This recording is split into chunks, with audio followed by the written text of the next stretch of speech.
Ya, dalam program Max ini kita akan bicara tentang apa nih ya? Kita ada materinya kali ini tentang stroke ya, pendengar ya. Bebas nyeri bahu pasca stroke ya dengan Dr. Asri Ningrum SPKFR. Beliau adalah dokter spesialis kedokteran fisik dan rehabilitasi medik Rumah Sakit Umum Daerah Kabupaten Sleman. Kita akan sapa dulu. Selamat siang, dokter. Assalamualaikum. Waalaikumsalam Mbak Lulu, selamat siang. Iya, kabar sehat dokter? Alhamdulillah pangestunipun. Alhamdulillah, baik. Kali ini kita bicara tentang bebas nyeri bahu pasca stroke ya dokter ya. Ya, insya Allah. Nah, ya kalau ini disebut pasca stroke, apakah ini stroke yang sudah sembuh atau sebenarnya masih stroke begitu ya, tapi masih ada beberapa nyeri dalam tubuhnya begitu atau bagaimana ini dok? Silakan. Nyeri bahu pada pasien stroke bisa, atau pasca stroke juga bisa. Karena nyeri ini bisa muncul di awal-awal stroke, bisa muncul di 1 bulan sampai 16 bulan pertama, atau Hmm. bisa juga setelah bertahun-tahun stroke baru muncul. Setelah bertahun-tahun stroke baru sakit nyeri Baru gitu muncul ya. nyeri bahunya. Muncul nyeri Ya. bahunya. Mungkin bisa apa ya, diceritakan seperti apa ya nyeri bahunya pasca stroke itu ya, karena untuk stroke sendiri barangkali Mungkin tahu tidak secara banyak yang gambaran ini bahwa ya, tidak banyak yang mengalami ya, karena iya, prevalensi seperti stroke kan apa ini? tidak banyak. Tetapi ketika sudah mengalami stroke, nyeri bahu ini betul-betul sangat mengganggu aktivitas harian. Mau makan Hmm. susah, mau pakai baju susah, buat bergerak kadang juga nyeri. Nah, prevalensinya cukup besar soalnya Mbak Lulu untuk kejadian Mm-mm. nyeri bahu pasca stroke ini. Dari 100 orang yang mengalami stroke atau survivor stroke ya, ada 80 orang yang mengalami nyeri bahu. Mm-mm. Dari yang taraf ringan hingga Mm-mm. taraf yang berat. Ringan itu lebih ke ya nyeri aja pada saat digerakkan, agak kesulitan pada saat makan atau berpakaian. Kalau yang Mm-mm. berat itu sampai bergerak pun atau dipegang pun sudah nyeri. Mm-mm. Nah, masing-masing ada penyebabnya sendiri-sendiri, tidak sama antara satu keluhan dengan keluhan yang lain. Ya baik. Nah, sebenarnya kalau stroke sendiri ini kan pada tiap orang kan berbeda-beda ya dok ya. Mm-mm. Nah, kalau umumnya rata-rata sebenarnya pasca stroke ini dialami oleh orang yang stroke-nya sudah lama sekali atau sebenarnya stroke yang ringan juga bisa mengalami Stroke nyeri ringan ini. bisa mengalami nyeri bahu, tergantung kebiasaan harian survivor stroke ini. Mm-mm. Kalau hariannya beliau pasif, tidak Mm. mau melakukan latihan rutin, biasanya akan ada kekakuan di bahu. Nah, kekakuan di bahu ini awal dari nanti akan muncul sebagai nyeri bahu. Mungkin Mm-mm. kalau pada pendengar setia RRI yang pernah mengalami stroke dan mengalami nyeri bahu sudah familiar dengan istilah-istilah yang akan saya sampaikan. Mm. Mungkin frozen shoulder biasanya di diagnosanya itu banyak kasusnya untuk frozen shoulder. Bisa juga ada tendinitis, bisa Mm. juga ada bursitis, dan yang paling eh, tidak nyaman itu kalau yang CRPS, Mm. karena itu biasanya nyerinya muncul sentral, berasal Mm-mm. dari lokasi stroke yang ada di bagian tertentu otak yang namanya talamus. Oke.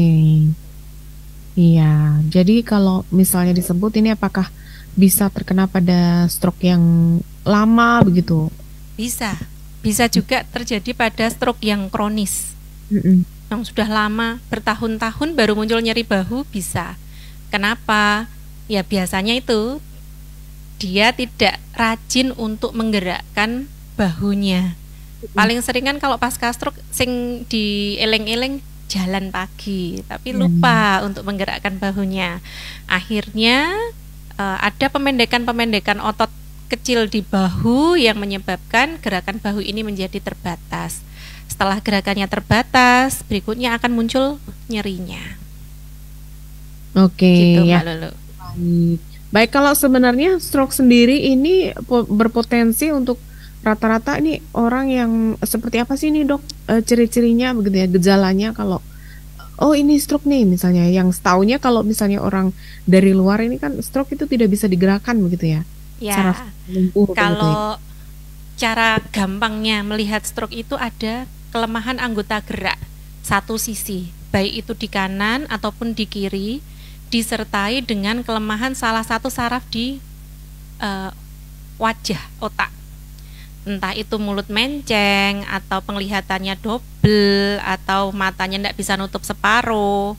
Hmm. Kalau ada gejala seperti itu, kemungkinan besar mengalami stroke. Bisa juga ada gangguan menelan atau bicaranya menjadi pelat. Oke. Yang biasanya kalau ngomong jelas jadi las. Itu karena sebenarnya karena lumpuh begitu ya. Ya, ada sebagian dari otot lidahnya yang Hmm? tidak bisa bergerak dengan baik. Mm-mm. Akhirnya artikulasi atau pengucapan huruf itu menjadi tidak jelas. Yang biasanya kalau kita jumpai bentuknya pelo itu tadi. Mm-mm. Beda antara pelo yang stroke dengan pelo pada lansia yang sudah tidak punya gigi. Oke. Lansia yang nggak punya gigi itu kan juga bicaranya nggak jelas, tapi pelonya nggak seperti itu. Hmm. Gitu. Iya, tapi untuk bagaimana untuk kemungkinan sembuhnya nih dok, kalau untuk stroke itu sendiri? Kalau untuk hilang total sampai menjadi sempurna seperti sebelum mengalami stroke, kemungkinannya tidak besar ya. Mm-mm. Dalam artian ya ada yang dia hampir sempurna penyembuhannya, tetapi yang memiliki gejala sisa itu juga banyak. Terutama yang seperti ini, yang nyeri bahu ini kan sebenarnya juga gejala sisa ya. Tidak semua orang stroke mengalami nyeri bahu, tapi kalau sudah nyeri bahu biasanya kualitas hidupnya menjadi tidak menyenangkan. Oke, seperti misalnya apakah bau itu tidak bisa digerakkan begitu atau memang pada akhirnya juga jadi Bukan eh, tidak bisa digerakkan Mbak tidak Lulu, bisa tetapi disembuhkan begitu? Nyeri. susah, nyeri atau susah untuk digerakkan. Jadi misalnya tangan kita itu kan fungsinya untuk memegang ya.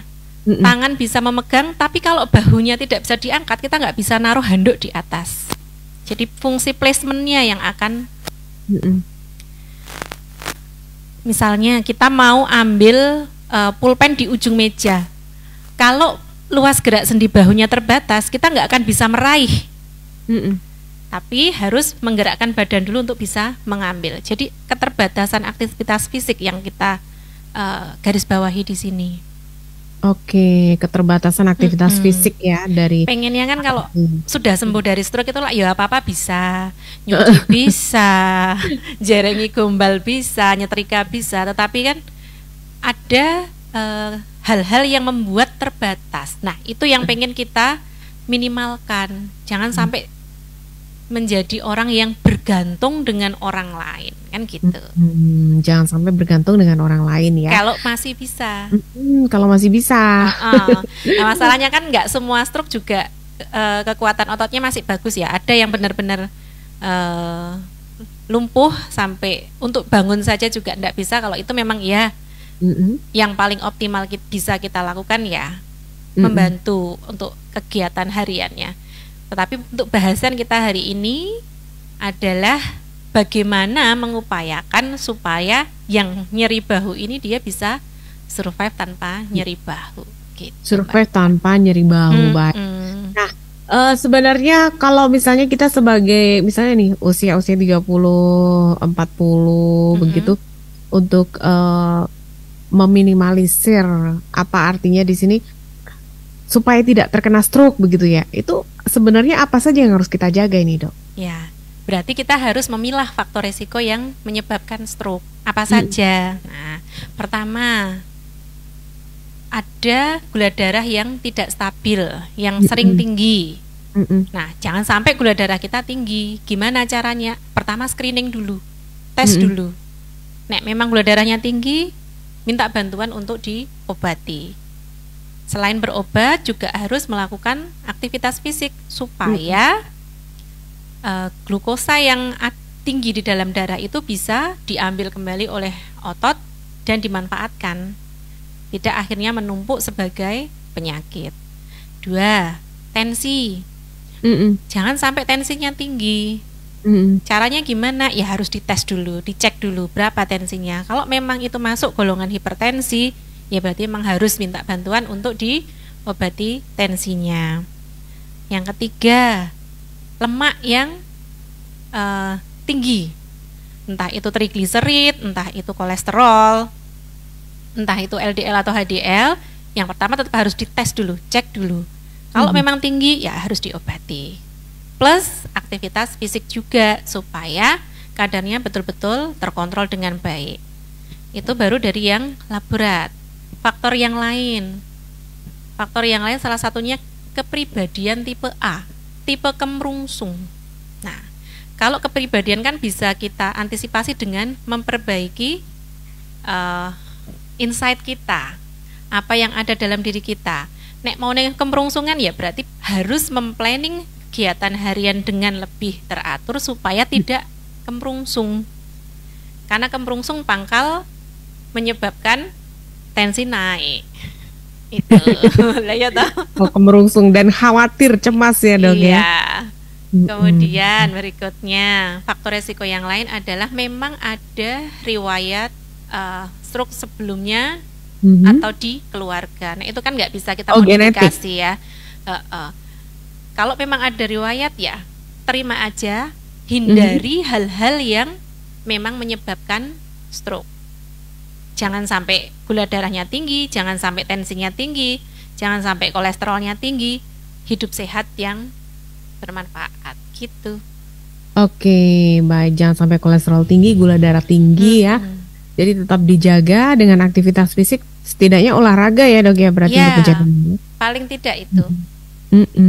Ya, baik. Nah, pendengar ada kesempatan ya sebenarnya untuk Anda yang ingin bertanya langsung, mumpung ada dokternya gitu ya, di 580-333 ataupun juga yang mau bergabung melalui WA di 081127119111 ya. Kita hanya punya waktu sedikit saja, tapi ini ada satu WA yang masuk, dokter, saya ingin bacakan. Boleh. Ya, ini dari Mbak Nanda yang ada di Mergangsan. Dokter, selamat siang. Saya mau tanya, apakah mungkin ya kena stroke di usia muda?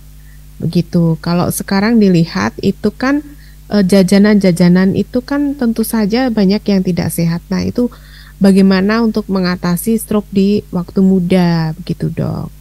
Baik, selamat siang Mbak Nanda. Mbak Nanda di Mergangsan ya. Stroke bisa saja terjadi pada usia muda. Pasien saya termuda yang pernah saya bantu recovery-nya itu umur 16 tahun. Kenapa umur 16 tahun bisa mengalami stroke?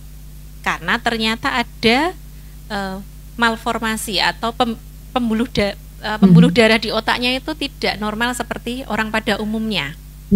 Nah, kayak gitu kan mungkin tidak terjadi pada semua orang ya, tetapi memang ada yang mengalami. Artinya meskipun usia kita muda, kalau kita tidak pernah tahu, tidak pernah ngecek apakah pembuluh darah kita normal atau tidak, masih punya kemungkinan kena. Tapi ya jangan terlalu khawatir juga, belum tentu kena, lebih banyak yang nggak kena daripada yang kena.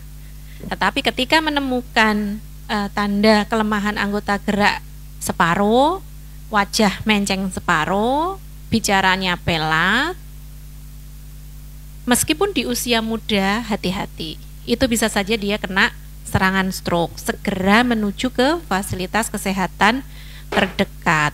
Makin cepat mendapat penanganan, gangguan pasca stroke-nya itu biasanya makin kecil. Gitu ya.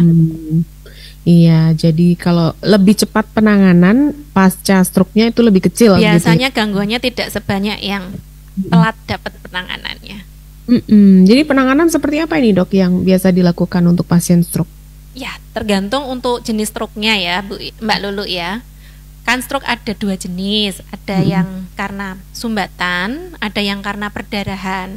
Nah, yang saat ini dilakukan di RSUD Sleman itu untuk yang stroke sumbatan kita lakukan trombolisis segera. Jadi kita buatkan jalan baru supaya pembuluh darah itu tetap bisa dialiri darah dengan baik sehingga daerah yang mengalami stroke itu tidak terlalu luas.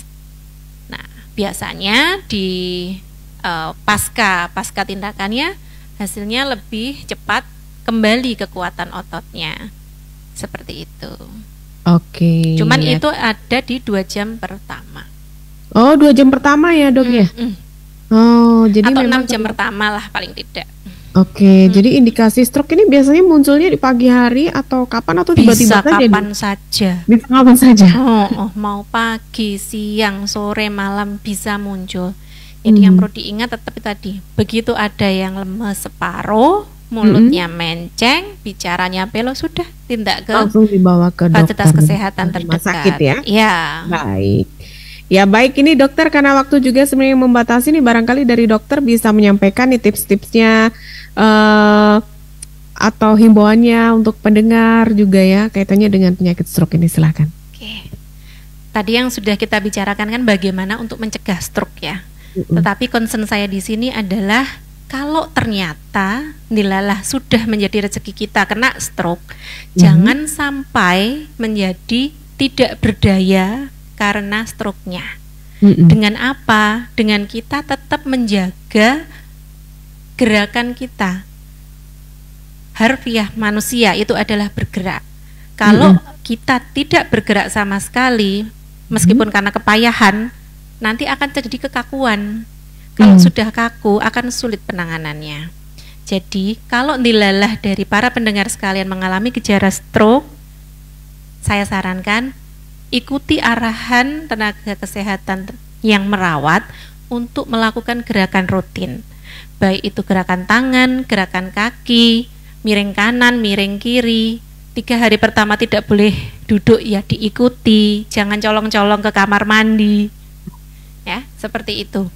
Kemudian lakukan peregangan otot tangan dan otot kaki secara rutin. Selanjutnya, kalau muncul kekakuan, segera periksakan ke fasilitas kesehatan terdekat. Oke, segera periksakan ke fasilitas kesehatan terdekat kalau muncul tadi pelo atau lemes tiba-tiba separuh begitu ya dok ya. Iya, tapi tetap yakin pasti bisa sembuh gitu ya untuk stroke ya dengan penanganan dan juga terapi itu tadi ya dok ya. Kemungkinan sembuhnya lebih banyak dibandingkan enggaknya. Saya tidak menjamin sembuh ya, karena memang ada beberapa jenis stroke yang memang berat dan sulit untuk kita sembuhkan. Tetapi ketika kita mempunyai usaha yang sesuai, harapan untuk menjadi lebih baik itu tetap ada. Oke. Baik, terima kasih banyak dokter. Sama-sama Mbak Lulu.